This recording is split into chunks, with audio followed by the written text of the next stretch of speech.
Bonsoir à tous, merci d'être avec nous pour cette 4e édition du Crucial Festival 2021. On est ravis une nouvelle fois de vous accueillir. Une édition qui s'est très bien passée, même si elle n'est pas complètement finie, et qui nous laisse penser que on se reverra dès l'année prochaine. On a bataillé toute l'année quand même pour que ça ait lieu, puisque on était dans l'incertitude permanente et que le ciel s'est dégagé il n'y a que quelques semaines. On voit la soirée d'hier soir où il y avait plus de 2500 personnes qui dansaient, qui se posaient plus de questions si ce n'est il faut faire la fête. Je crois qu'on a fait le bon pari. Et nous, on est plutôt fiers tous d'avoir maintenu cette édition. Ça me tenait à cœur vraiment de le faire. Je l'ai rêvé, j'ai même rêvé le moment où le public gueulait là, et que moi je courais, que je m'envolais presque sur les marches. Et c'est ce qui s'est passé hier quand j'étais en backstage, je regardais le public avec la banane qui décollait pas et la joie, la joie quoi. Ça fait du bien d'être... pas dans la peur mais dans la joie quoi, et de voir les artistes sortir de scène, être pareil, genre bouleversés parce qu'ils ont, ça y est, ça renourrit, ça fait du bien quoi, autant les artistes que le public, et voilà, même moi de monter sur scène, ça faisait 2 ans là, putain, je sais pas de mots quoi, c'est un truc de malade, c'est vivant quoi, c'est la vie, et on a choisi la vie, voilà, plutôt que la peur.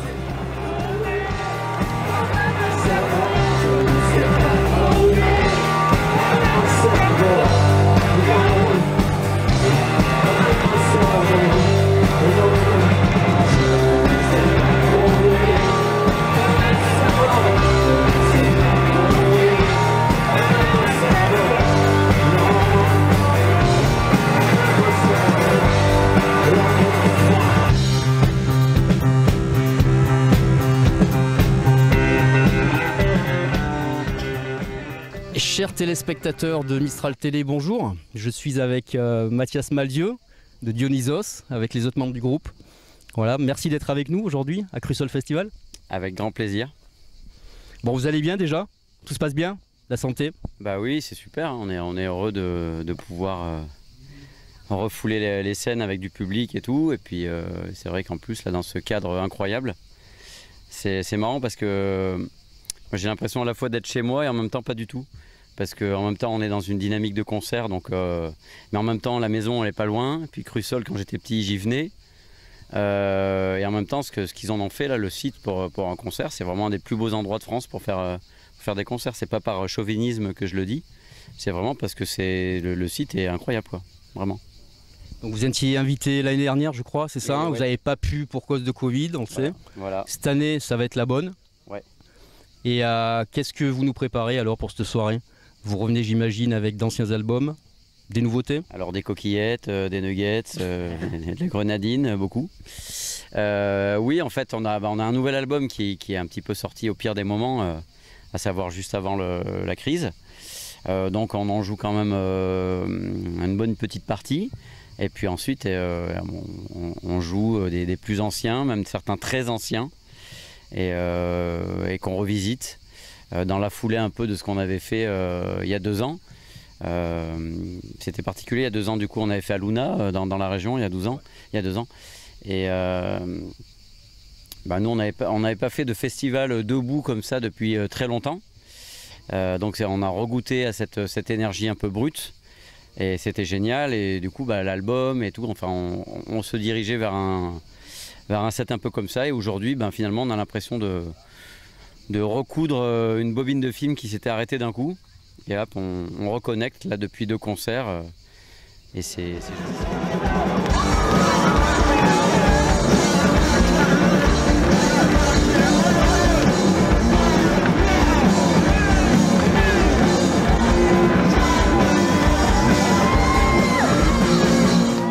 Donc en tournée tout l'été, comment ça se passe?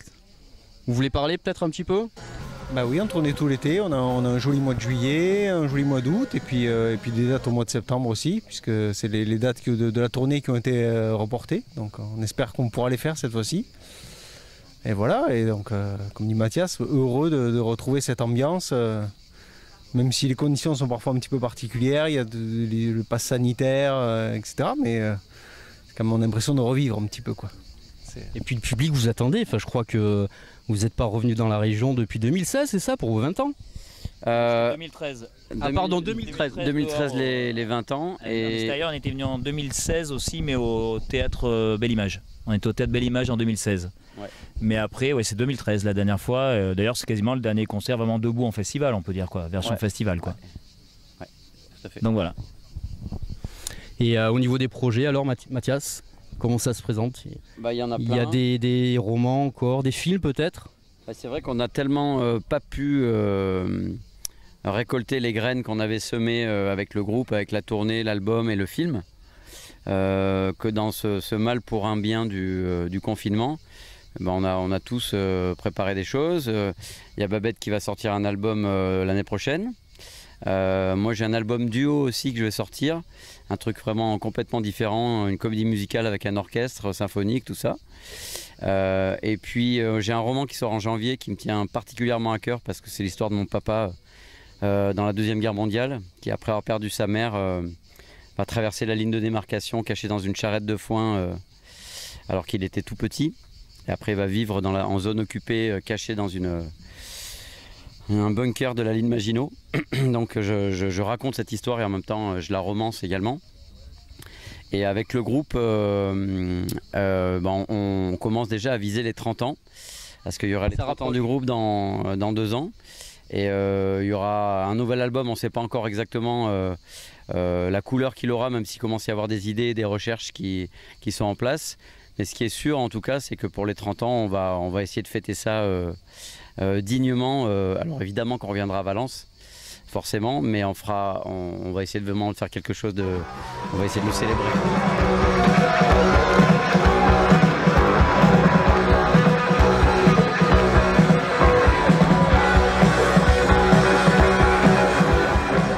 De toute façon, on vous attend hein, pour vos 30 ans. C'est une évidence, on sera là. Bah oui. Et le rêve d'après, c'est de mettre ce roman-là au cinéma, que cette fois il n'y ait pas de Covid et qu'on puisse en profiter aussi pour le défendre et aussi avec le groupe, faire des ciné-concerts, ce qu'on voulait faire déjà sur la mécanique, qu'on n'avait pas pu faire pour des raisons de santé.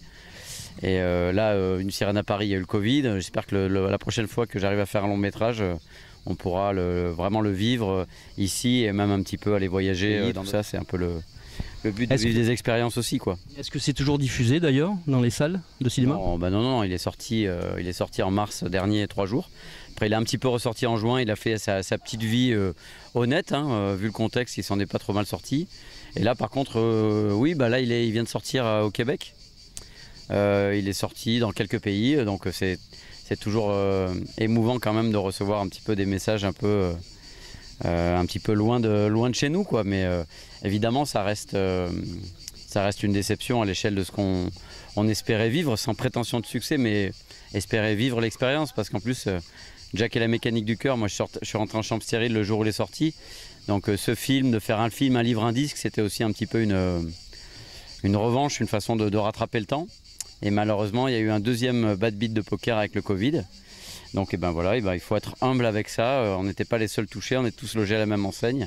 Donc continuer à travailler, continuer à rêver, à travailler à son rêve le plus fort possible. Et là, on est là aujourd'hui.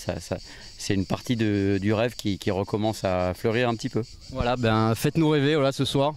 Hein, on sera là, on vous applaudira, on dansera. Et le public sera au rendez-vous. Merci en tout cas à vous. Merci. Très bon concert. Merci. Au revoir. Merci. Avec plaisir. Merci.